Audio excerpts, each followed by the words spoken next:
you very much. I would like to thank Dr. Bansi, Dr. Arvind, the Scientific Committee of Diabetes India, and thank you very much for this kind introduction, Sandeep, as well as the other chairpersons. It's always a pleasure to speak at such a wonderful meeting. And coming after Vijay, I really feel nice because he's covered most of the aspects related to incretins.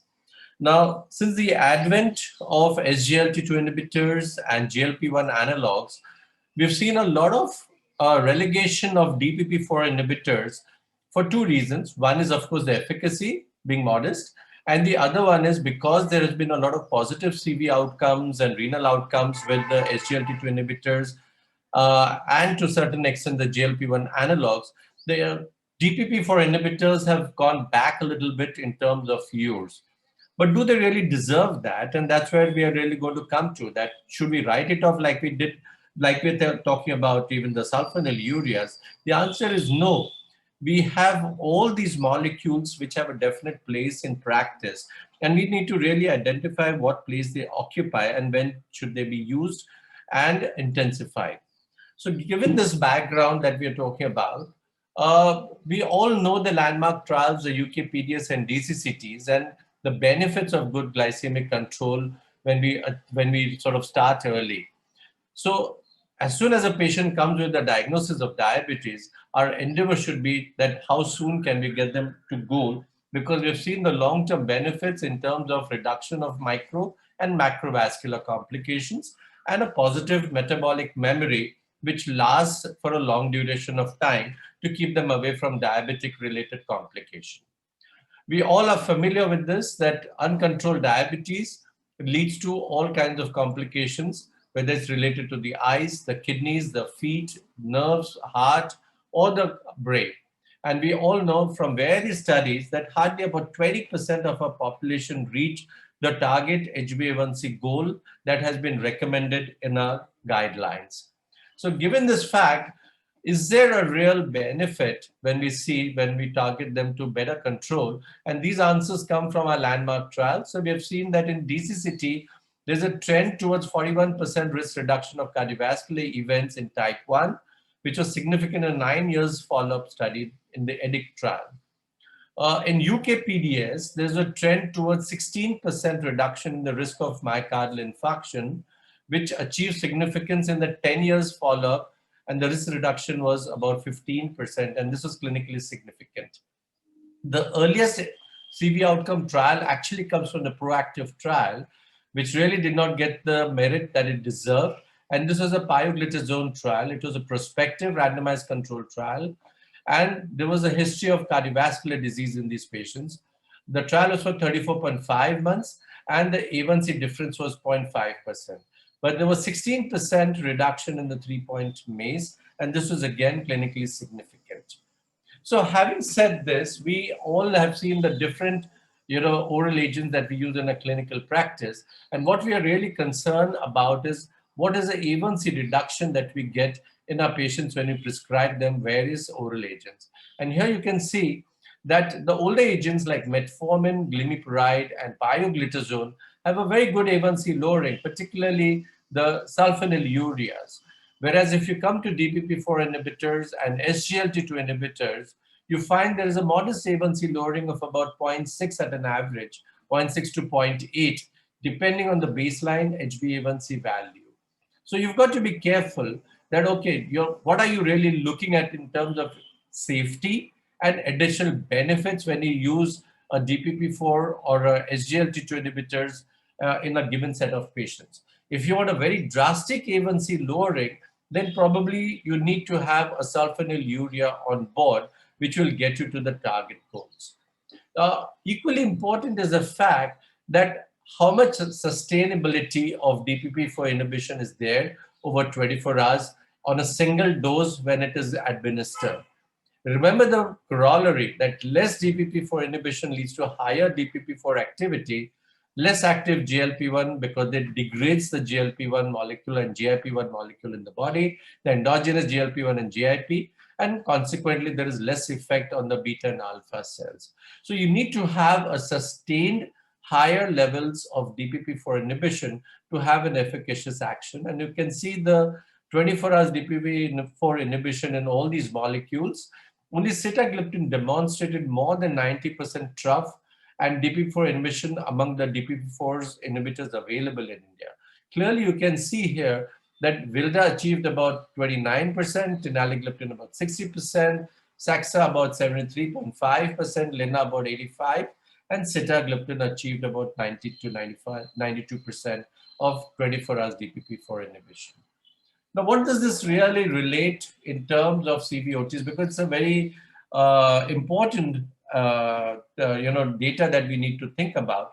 Because after the initial rosiglitazone story, it has become mandatory to see that there is CV safety when we prescribe any of these molecules to a patient, particularly patients who had a CV risk or established cardiovascular disease. So, are we causing them more harm by giving them the medicine? Or are we causing benefits, or they are neutral? Now, by and large, if you see all the CV outcome trials with DPP-4 inhibitors, they are neutral in their outcomes. So if you look at the 4-point MACE, which is CV death, non-fatal MI, non-fatal stroke, and hospitalization due to unstable angina, in all these DPP-4 and DP and SGLT2 trials, TCOS, SAVA-TIMI, Examine, Carmelina, Canvas, and Pareg, and Declare, there was good power of the study. Duration was about 3 years to 4 years. All of them had a history of cardiovascular disease, but you see here the 3-point MACE was more or less was neutral, and there was no sort of a significant reduction in the 4-point MACE. Similarly, if you look at the 3-point MACE of CV death, non-fatal MI, and non-fatal stroke in the same trials, you find that there was again no significant reduction of 3-point MACE as reported in the Canvas or Empirec trial. So you find that there is, the DPP-4 did not have as much as a significant reduction. So it's more or less that there's very been neutrality in terms of CV outcomes with DPP-4 inhibitors. Now, if you look at the subgroup analysis, when you look at patients with age group, in patients with kidney disease, and against A1C. So if you look at the first group, where you're looking at patients less than 65 or more than or equal to 65, you find that there is no significant benefit, and it's neutral when it comes to sitagliptin for 4-point MACE. When it comes to 3-point MACE, again, there is a neutrality in terms of CV safety. And in EMPA-REG, you find that patients who are older than 65, there's a clear benefit of about 30% reduction in the 3-point MACE, and this was clinically significant. Now, if you look at patients with or without chronic kidney disease, and here you're looking at patients eGFR of less than 60 versus more than or equal to 60, you find in the TCOS trial, it was again neutral. So despite the fact that patients had less than or equal to GFR, there was neutral in terms of CV safety. When you look at the different subgroups of eGFR, whether it is more than 60, between 45 to 60, 30 to 45, or less than 30, again, you find there's no significant difference in terms of CV safety. So they all can be used irrespective of the level of eGFR. And in EMPA-REG trial, you found that the maximum benefit, there was reduction in the patients with 60 to 90 and less than 60. But although this was not sort of clinically significant, it was significant only between the eGFR of 60 to 90, but below 60 and above 90, it was not clinically significant. Now, when you look at the HbA1c subgroups, you find that there is again no significant difference when the median HbA1c was more than, it was, let's say, less than 8 or more than 8, and you found that it wasn't really clinically significant. So the CV safety was established irrespective of the HbA1c, baseline HbA1c values. Okay. Now, how does it really compare with sulfonylureas? Because that's one of the most commonly used drugs that we've got. And we use this pretty commonly. So 2 reasons. Suppose you've got somebody who's already on sulfonylureas and you want to add a DPP-4, or primarily if the patient you have to make a choice as a third agent or a second agent between DPP-4 inhibitors or sulfonylureas. What is the CV hazard that we tend to get? And you find when compared to sulfonylureas, the safety profile of DPP-4 inhibitors is higher because of the risk of hypoglycemia being less with DPP-4 inhibitors as compared to sulfonylurea. And that's the reason why perhaps you tend to favor, if you look at the diamond and the total population, you find that there's a clinical significant benefit versus sulfonylurea when you compare between DPP-4 and sulfonylureas. Okay. Now, if you look at the real world evidence of sitagliptin and the CV outcome, and here you're looking at comparative data between patients who were not on sitagliptin versus patients using sitagliptin. And this was almost in a lack of patients, newly diabetes detected patients. And this was from the Taiwan National Health Insurance Research Database between 2003 and 2011. You find that there is a clear benefit of use of sitagliptin in all those patients, whether it comes to all cardiovascular diseases, coronary heart disease, ischemic strokes, peripheral disease, or all-cause mortality. There was benefit, and there was more clinical benefit in patients with all cardiovascular disease or coronary heart disease. Okay, now we're going to switch tracks and see the safety in patients who have renal disease and what are the effects in uncontrolled hypoglycemia. Okay. Now, there's been conventional that can we use DPP-4 inhibitors in all our patients with kidney disease. Now, patients who've got, let's say, up to stage 3B, you find that there is really not much of a problem in using. In fact, DPP-4 inhibitors can be used across the entire spectrum of GFRs. Only thing is, excepting for linagliptin and tenaligliptin, you need to make a dose adjustments as per the creatinine clearance. So you need to halve the dose once the creatinine clearance is low, but in higher GFRs, you can use the same dose. In linagliptin and tenaligliptin, irrespective of the eGFR, you don't need to change the dose, and they're pretty safe to be used irrespective of the GFR. So by and large, all the DPP-4 inhibitors can be used in patients with compromised kidney disease. Only thing you may need to make dose adjustments at low GFR values. Okay. What about if you look at the efficacies and safety of oral agents in patients with kidney disease? You know that metformin, you've got to be careful, and there is a clear guideline that you can use it patients with more than 60. Less than when it is between 40 to 60 or 30 to 60, you've got to be clinically, I mean, you need to have a clinical indication to use it, but you can reduce the dose and use it. Less than 30, it is contraindicated. So you've got to have a clear indication to use between 30 to 60, where benefit is going to be better, and that's the time that you can continue to use it. What about sulfonylureas? You can use sulfonylureas, but preferentially, you shift to shorter acting sulfonylureas, start and continue on smaller doses, don't give higher doses because of the risk of hypoglycemia. And if they do tend to get hypoglycemia, it will be a protracted hypoglycemia.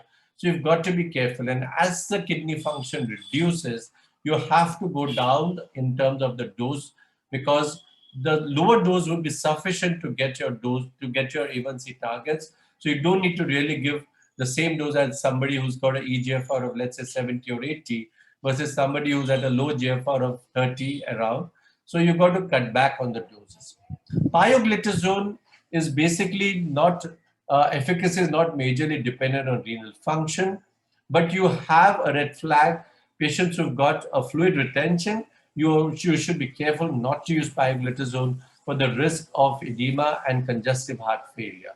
So you have to be careful in which class of patients are you going to use pioglitazone. In patients who've got near normal eGFRs or just a mild drop in the eGFR, you can use it. But as the patient progresses towards ESRD and the patient has a risk of fluid retention, you should try and avoid. And this is particularly more so if the patient has got a background cardiac disease. That's where you should be extremely cautious not to use pioglitazone.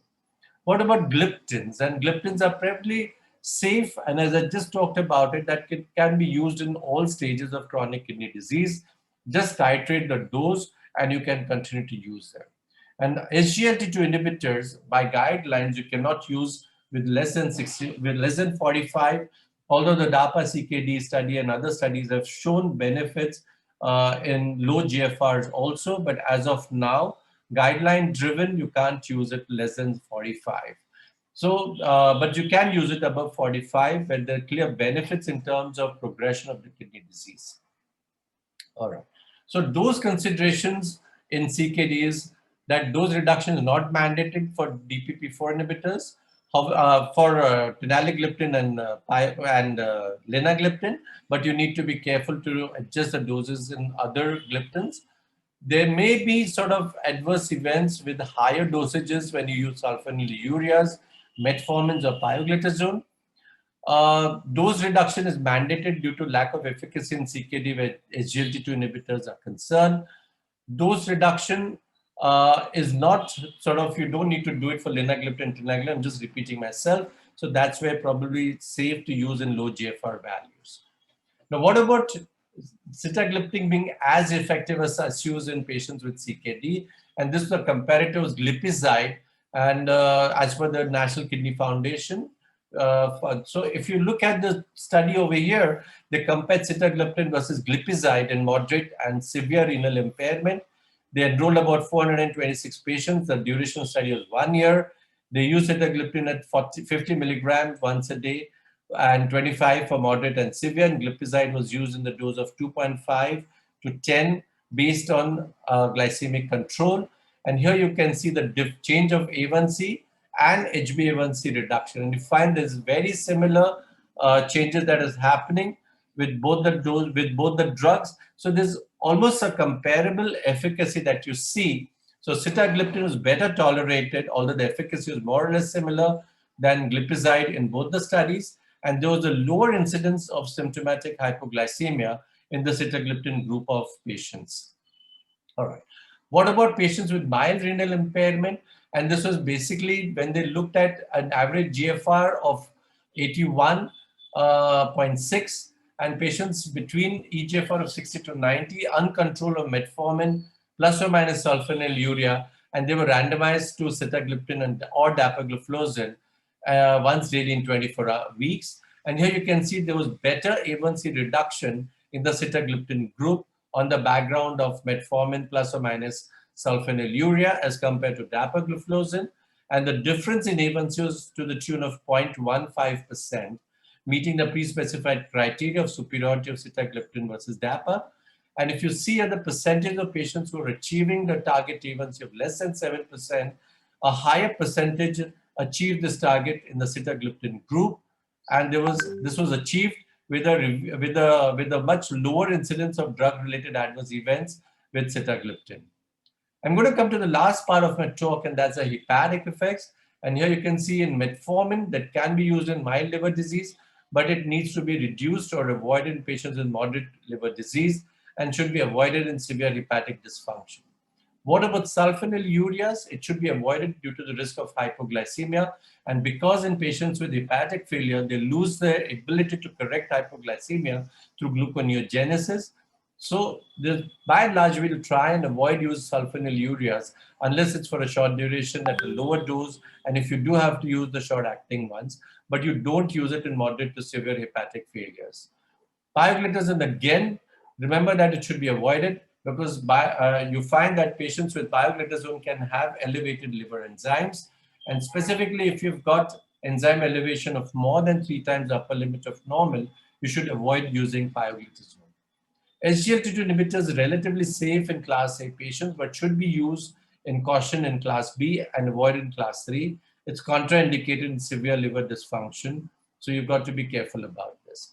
But what about gliptins in hepatic impairment?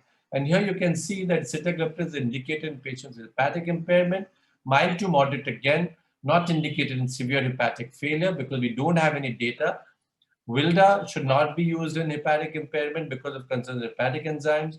Saxa is indicated in patients with hepatic. Linagliptin again can be used, and tenaligliptin hepatic dysfunction included in the clinical significant adverse reactions. If you look at patients with sitagliptin and the glycemic efficacy in patients with NAFLD, you find that in this study they enrolled about 30 patients. The dose of sitagliptin 50 milligram, duration was 4 months, and they looked at effective A1C lowering without rise in hepatic enzymes. So patients with NAFL, you find that on use of sitagliptin, there was a gradual reduction in the A1C, and this was without increasing the liver transaminases, as you can see on the right side of the panel with AST and ALTs. What about the effect on body weight for liraglutide, sitagliptin, and glargine after metformin, and the effect on intrahepatic lipid? They enrolled about 75 patients, inadequately controlled on metformin, and they were randomized on 1:1:1 basis liraglutide, sitagliptin, or glargine over 26 weeks. The primary endpoint was change in the intrahepatic lipid as estimated by magnetic resonance imaging, estimated proton density fat fraction.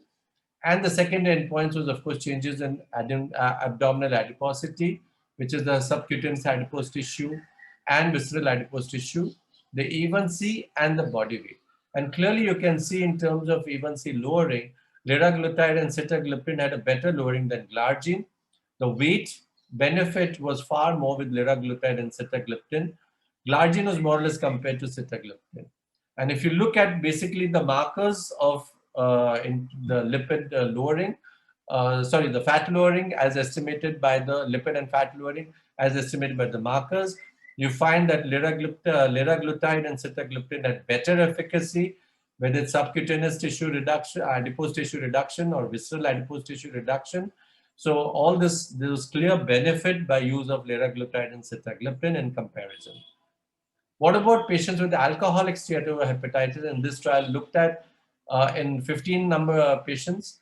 Dose of sitagliptin used was 100 milligrams, and the duration of study was 1 year, and this is conducted in Turkey. Found that there was a significant decrease in the ballooning and NASH scores, and we found that there was a reduction in A1C, the liver transaminases, the ballooning as measured, and the NASH score. So all this was clearly benefited by use of sitagliptin. And if you look at the histological markers in terms of the NAS score and the fibrous band, and you found that there was a clear improvement in the architecture of the liver with the use of sitagliptin at the end of 1 year. So this was an open label or randomized controlled trial. There was paired liver biopsies from 40 NASH patients, and sitagliptin 100 plus lifestyle versus lifestyle alone was done. And you found that the lifestyle along with sitagliptin had an improvement in the scores. So I'm going to end up here, and I think I've made my point between Vijay and me that we still have a lot of role for the DPP-IV inhibitors in clinical practice. It's not a molecule that you can write off, and against the backdrop of metformin and the newer agents like SGLT2 inhibitors and GLP-1 analogs, we still have a clear benefit and sort of safety efficacy of DPP-IV inhibitors in our day-to-day clinical practice. Not everybody needs to go on to an SGLT2 inhibitors, or not everybody needs to go on to a GLP-1 analogs just because you've got a lot of positive outcome data that is there in the literature. So we do find benefits of using gliptins in our clinical practice. Thank you very much for your patient listening.